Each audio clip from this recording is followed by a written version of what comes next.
Alex, how we doing this week? Doing good. How are you guys?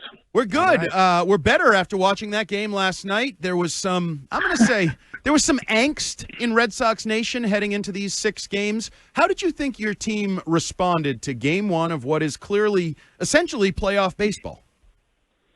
I mean, so far so good on the road trip, right? We went to Tampa, took 2 out of 3, put ourselves in a position to win this series, winning the game yesterday, last night, and we just got to stay the course.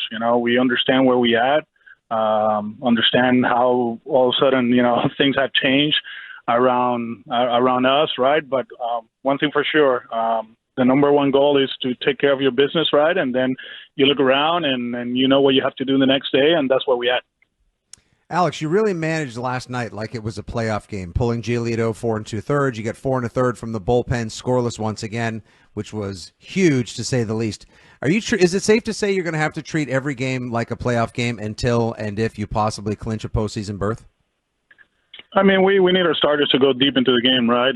It's 6 games in a row, and it's not easy, right? And some guys are feeling it back there, but they understand that it's go time, right? And other guys have to do the job. It can not only be Whitlock, Chappie, and Wilson, right? The other guys have to step up, and they know it. So we'll keep doing what we're doing, mix and match. We got the big boy going tonight, so hopefully he can go deep into the game, and we can do our thing offensively and win the game and see where we at tomorrow. One of the things we keep talking about at this point with 5 games to go is fatigue. And without getting into specific guys at first, over the 162 and where we are now, how big a factor is fatigue for baseball teams? Physically, everybody feels it, right? But I think mentally, in the position we're in, I think we pass that, right? You get locked in. You know that if you do the job the next few games, you're going to be playing October baseball. That was the number one goal going into spring training. So, just show up, take care of your body, whatever you need to do to be on top that night. If it's rest, no BP, no ground balls, whatever it is, whatever it takes to be on point at 7:05, do it. And then mentally, I think, like I said, every team that is in this position, they're locked in. I don't know if you're losing sleep because of these games or if you're sleeping better because they're so exhausting, but last night's game was a real white-knuckle affair, and I'm just curious, that bounce over in the second inning, Springer's ground ball that bounces over third and then gets called a foul ball, was that one of the luckiest bounces you've had in a while? Well, we didn't have one in Tampa. Massa hit one over the bag, and it was called foul, so it evens out, right? There you go.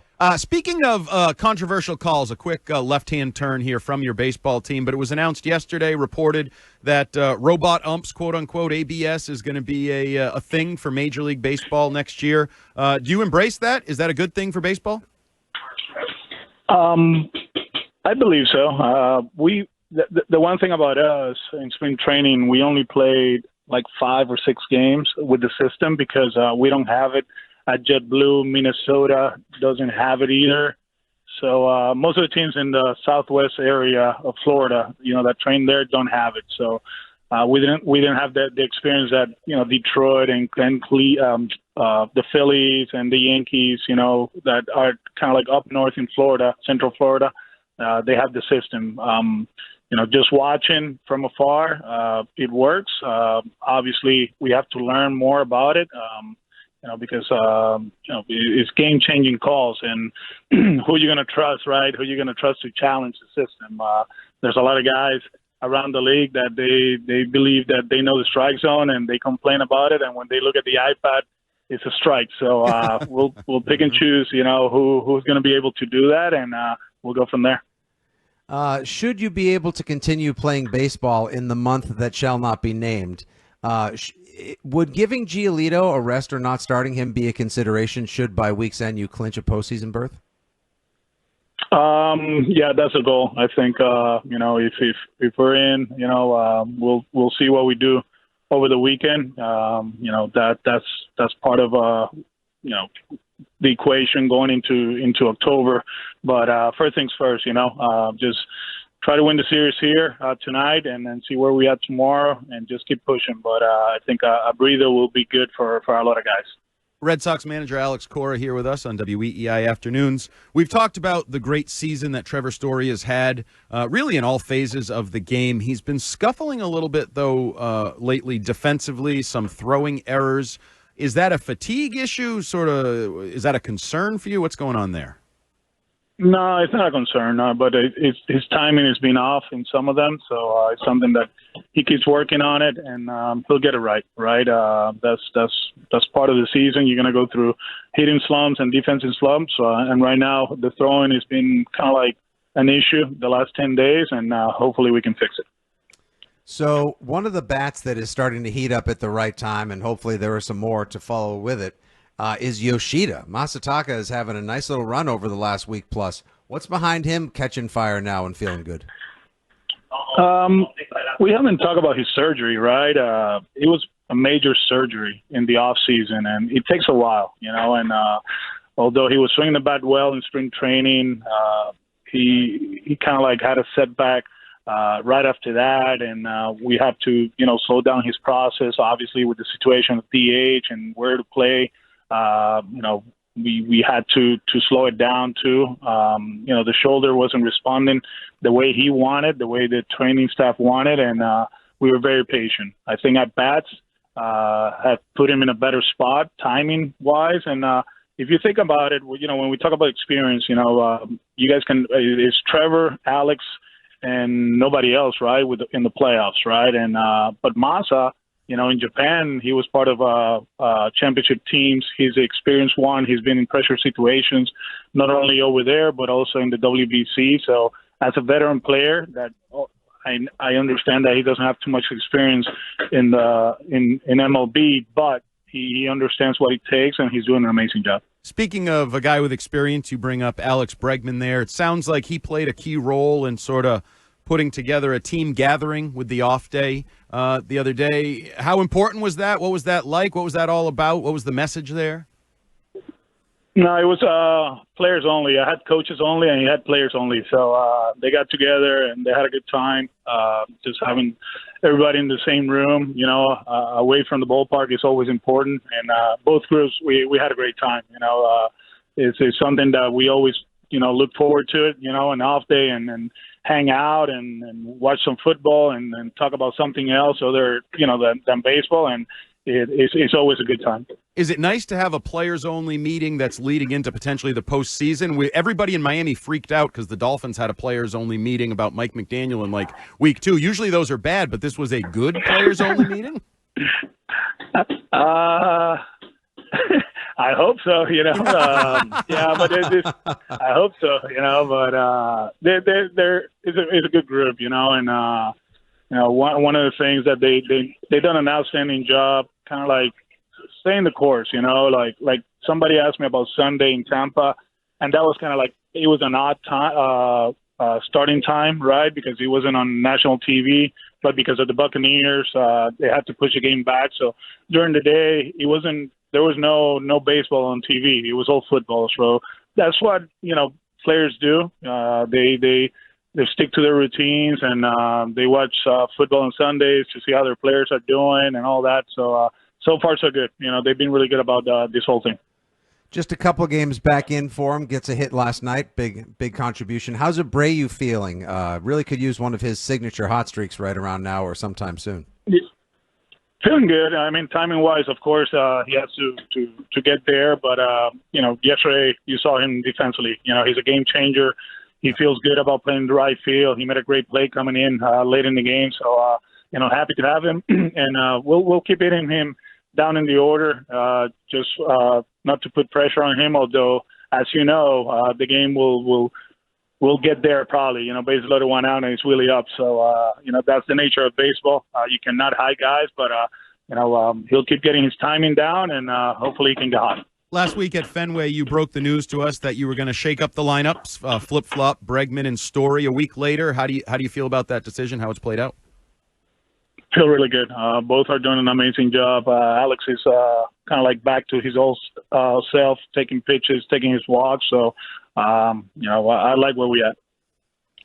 All right, time for my weekly question. How's Roman Anthony doing? Is he up to 35 minutes on the treadmill? Is he walking at the mall? How's he doing? A little bit of progress, feeling better, but not much on the table for him. Just treatment and doing his cardio, the assault bike, which is sometimes a challenge, in those situations, but nothing more to his progression. Nathaniel Lowe had a couple RBIs last night. I guess we're now calling him Low Vaughn. What are your thoughts of that? Are they really? Yes. I just found yeah. Yeah, that's out there, Low Vaughn. Hopefully he can hit like Mo. Mo was a good hitter, hit the ball out of the ballpark. Good game by him yesterday. He had a tough one in Tampa. Yesterday he hits the ball the other way. He gets a breaking ball, hits it hard in the hole, makes a nice place up first. And, this guy, we talk about experience, he has a World Series ring, so he understands what it takes to win games in late September and October. Alex, are you surprised to see tonight on the Hill opposing you guys? You've got Crochet, like you said, the big guy's out there. Hopefully he can go 7 strong. But opposing him is Max Scherzer. Are you surprised to still see him on the bump for Toronto? I know that's something we talk about in the off season, and we actually talk about it, on opening day during the show. They have good pitching. They got veteran guys that know how to pitch, and Max is one of them. And we just got to be ready. He comes from a tough one against Kansas City. Obviously he's going to try to make adjustments. We just got to be ready. In terms of the bullpen, we all know what Whitlock and Chapman can do. We see Slayton, but the other roles, are those going to be a work in progress through the next 5 days and right into the postseason, or do you feel like you're going to have a grasp on those middle innings before we get to the end of the year? First things first, let's get there, and then we'll see how we're gonna deploy what the roster is gonna be and how we're gonna deploy the pitchers. There's certain guys that are throwing the ball well. Zach is doing a good job. Weiser, it seems like he has bounced back. Murph, he had a tough one in Tampa, but before that he was really good. So we'll keep working, mixing and matching, try to win as many games as possible before Sunday, and then we'll see what we do.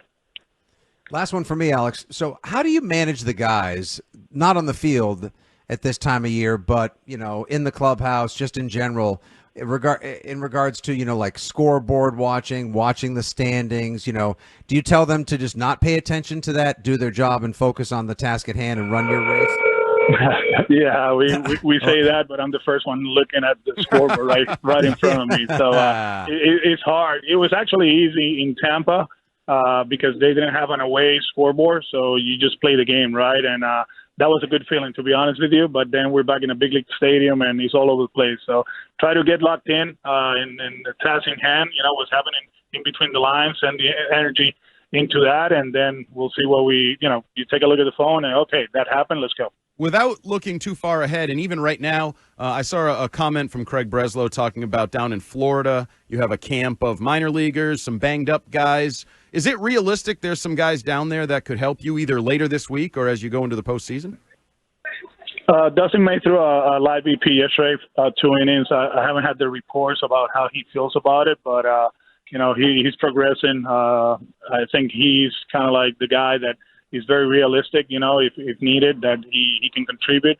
Not really sure where we are with Jordan. I know he was progressing. He's down there. The other guys are position players, so we'll see what happens, Hopefully we can stay healthy, but, everybody's ready. Has anyone asked you about the third catcher come October recently? No, they haven't. Okay, so then I won't ask you that either. I'll ask you something else that's silly. How's the fantasy team? Can we get a update after a few weeks? Highest score of the weekend. Highest score. Oh, so nice. we got some money back. Some money back. All right, Nice. It's coming together nicely on the field. Fantasy football. All right, this is our last Wednesday chat of the regular season. It's been a fun season. Hopefully, we're not done. Hopefully, we'll talk to you down the line. And good luck over the next 5 games.